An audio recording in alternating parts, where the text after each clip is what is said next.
शिवसेनेविरोधात बोलू नका असा स्पष्ट आदेश मुख्यमंत्र्यांनी मंत्री, नेते आणि पदाधिकाऱ्यांना दिल्यामुळे भाजप शिवसेना युती होण्याची शक्यता सांगितली जाते। खुद्द कृषी मंत्री पांडुरंग फुंडकरांनीच ही माहिती दिली आहे। दोन्ही बाजूंनी सुरू असलेली युतीच्या चर्चेला खीळ बसलाय, त्यामुळे याबाबत आज निर्णय होण्याची शक्यता आहे आणि उद्या निर्णायक घोषणा होण्याची शक्यता आहे। त्यामुळे शिवसेनेविरोधात शब्द काढू नका अशी तंबी मुख्यमंत्र्यांनी भाजपच्या नेत्यांना दिली आहे।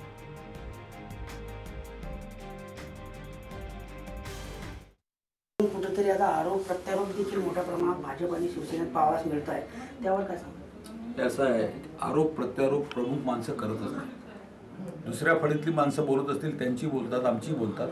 त्यांच्यावर आता सीएम साहेबांनी त्यांच्यावर सीएम साहेबांनी आता सांगितलं की आता कोणीही असं बोलू नये, कोणीही कार्यकर्त्यांनी किंवा कोणीही नेत्यांनी आता शिवसेनेबद्दल काही गैर वाक्य बोलू नये, अशा प्रकारे सीएमने आदेश दिले सर्व।